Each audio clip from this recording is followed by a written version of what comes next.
Hello everyone, it's Spooky Noodles, and I am back with another book mail video. Like I said in the last book mail video, I'm getting the last of the books that I purchased, so these book mail videos are going to be, there's going to be a big gap between book mails. I have to save up for other things. For instance, my collection that I'm going to be releasing, I just decided to do illustrations for some of the story, well, most of the stories, all the stories, and yeah, so I really need, I see the camera is falling down, I really need to save up, so with that in mind, books, I'm gonna have to slow down on buying books, and this has been a long time coming, honestly. Yeah, so just know that the books that I have coming in are the last of the books that I have purchased, yeah, there will be an exception every once in a while. Like there will be exceptions where I find a book that I must have, but for the most part, book buying is going to slow down, so if not stop altogether. Also, I am shooting on my phone on top of Lula's crate next to a case of energy drinks for a stand, so if the camera falls over at any point in while I'm doing this, you will probably notice. I'll try to cut it out the best I can, but stuff happens. I'm wearing my Chucky shirt today because it's comfy, and why not? And speaking of Chucky, we have some pretty wicked reads.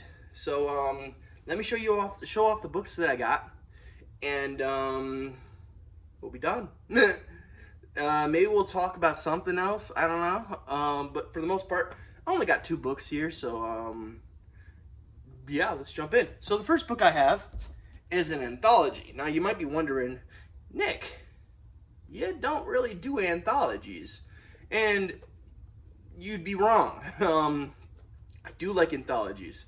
They don't hold my attention very well, but I really do, and I do like anthologies. I mean, hell, I'm a publishing company. Well, I'm not a publishing company, but not literally, but I own a publishing company, and we at Splattering Publishing produce anthologies. That's our thing, So we will be producing some anthologies. No Anesthetic is almost done, and then we have the new Cosmic Horror anthology we're working on, and then No Anesthetic too. So we have at least 3 books planned, and 1 being released this year, hopefully. So I do like anthologies.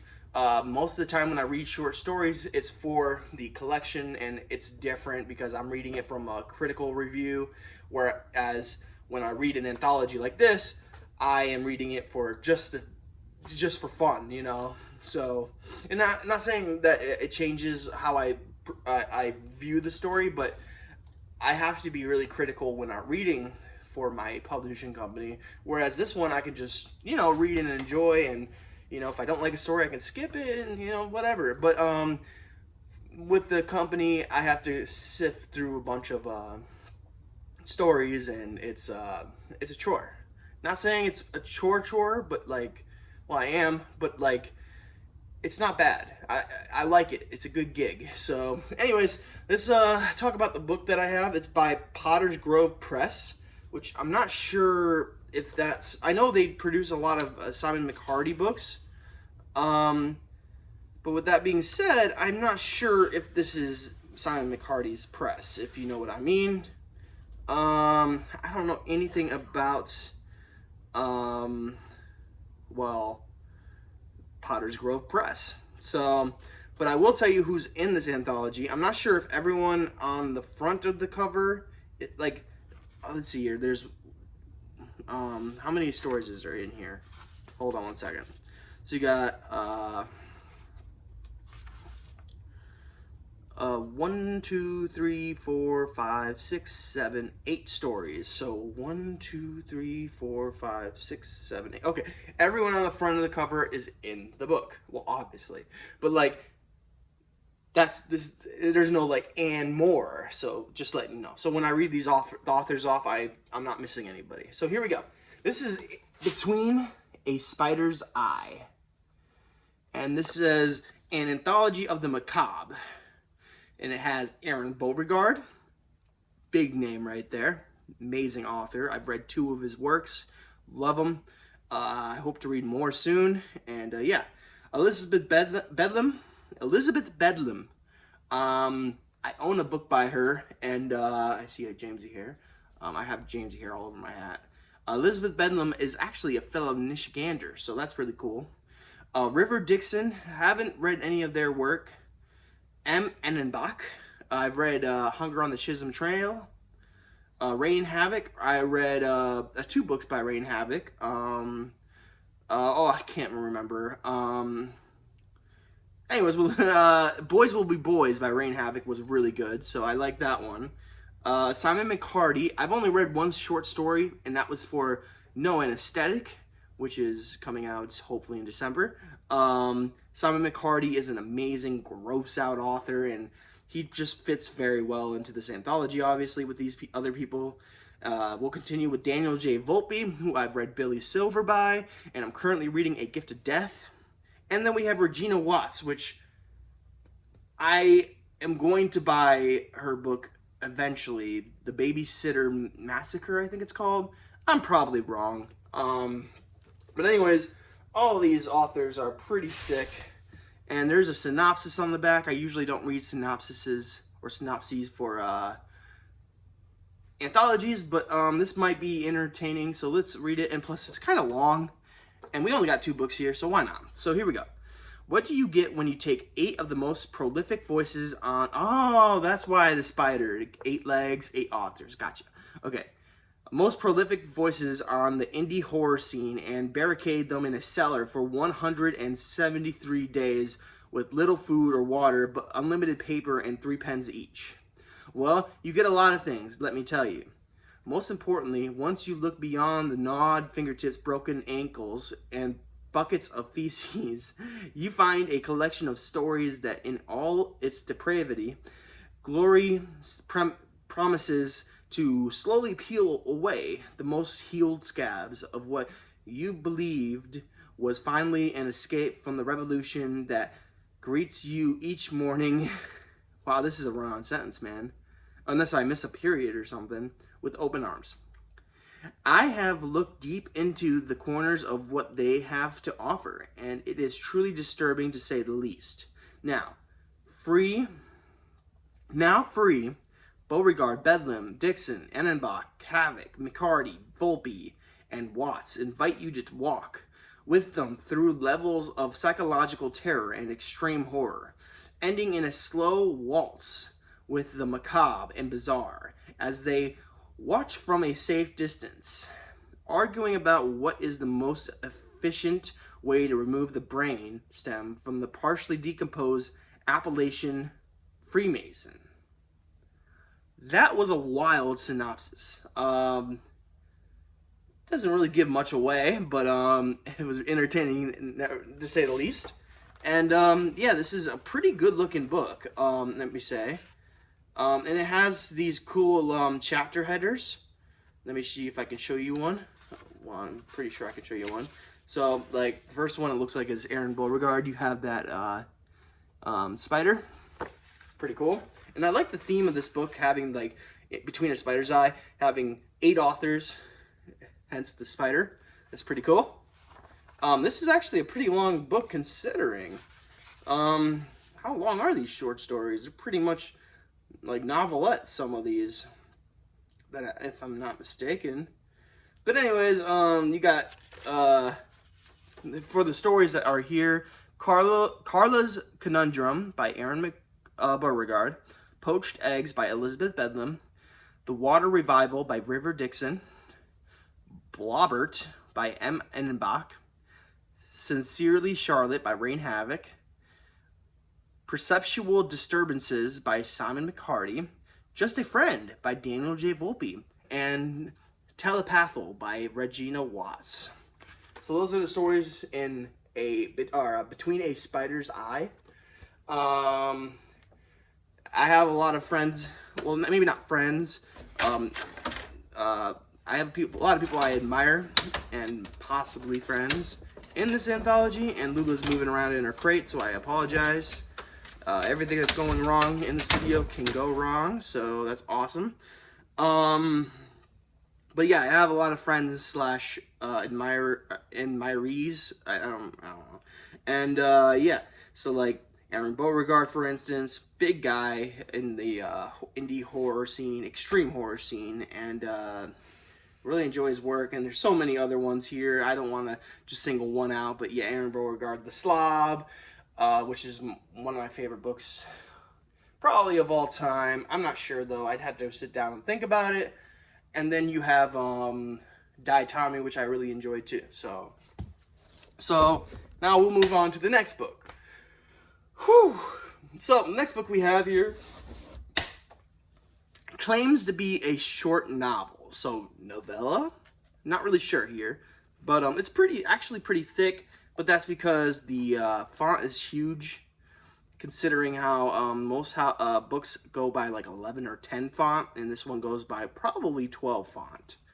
And yeah, it's Evil Epoch, or Evil Epoch, Evil Epic. I'm not really sure how to say this press's name, but press.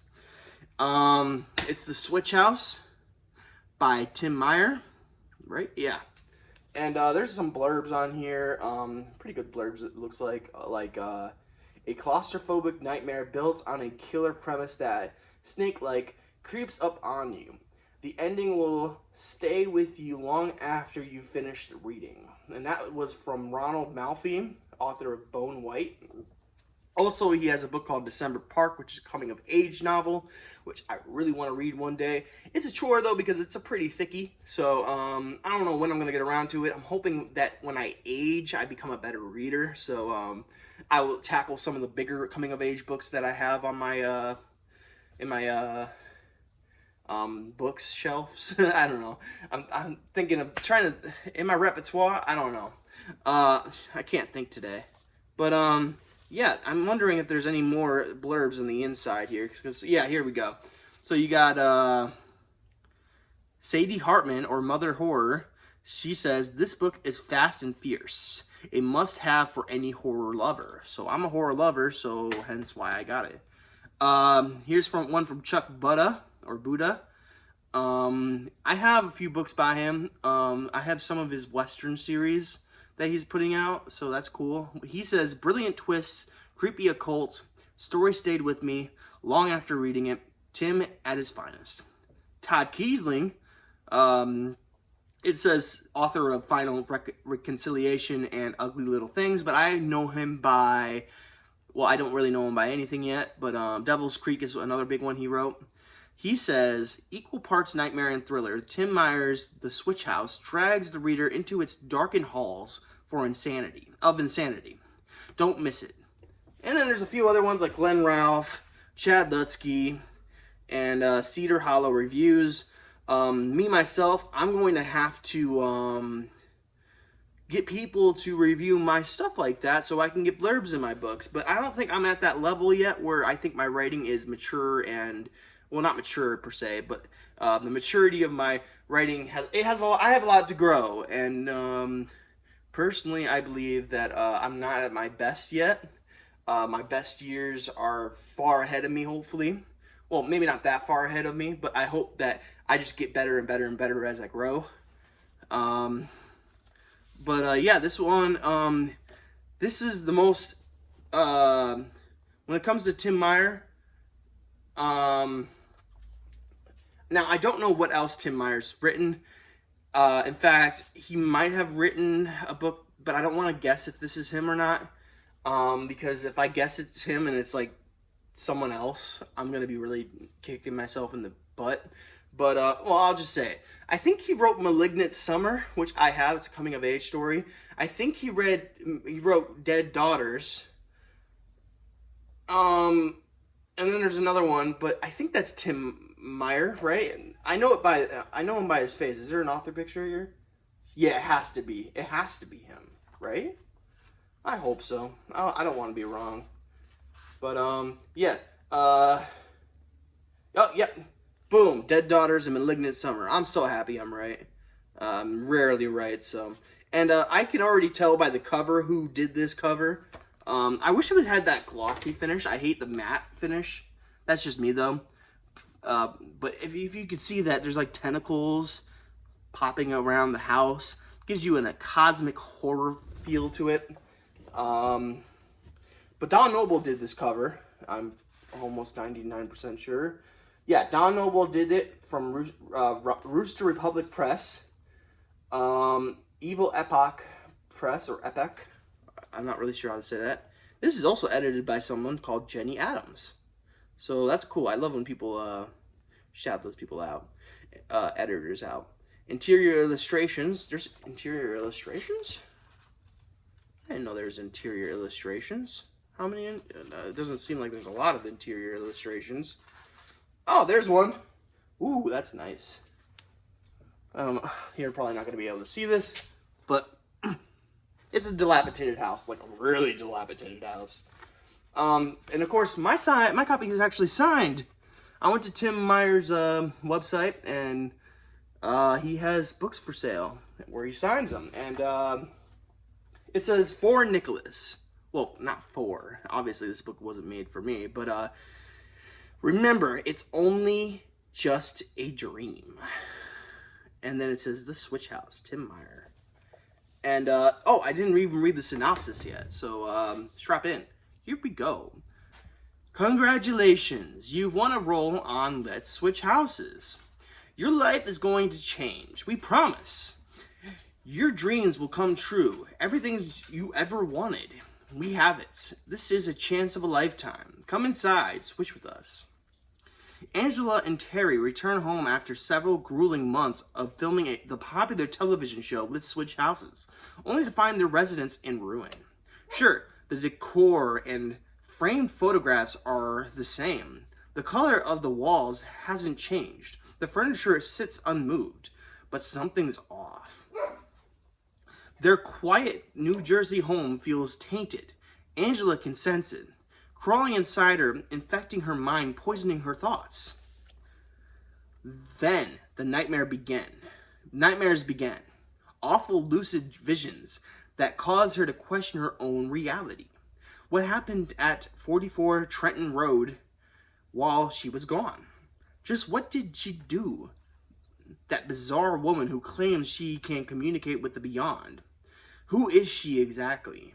Angela aims to find out. But the further she investigates, the deeper into madness she descends. How far will she travel before she loses the trail of clues? Or worse, before she loses her mind? That is the Switch House, and now I understand why it's called the Switch House. I just knew that there was cosmic horror elements to this book, and that's why I wanted it. Plus, Don Noble's cover makes it look very appeasing. It says it's a short novel, and that it is. It comes in at 186 pages. But it's got this big ass, oh no, my bad. It comes in at 135 pages. My bad, there's an about the author, and then there's like another story here called How to Kill a Bear with a Bow and Arrow. So yeah, but this comes in at 135 pages, the font's big. So this has to be a novella. So short novel, that's exactly precisely what a novella is. And that is The Switch House by Tim Meyer. Looking very forward to reading this one. I've been wanting to read this one for a while because that cover is just magnificent. And the synopsis sounds really entertaining. Plus Tim Meyer is someone I really wanted to check out, but I was a little weary because his books are very, very long.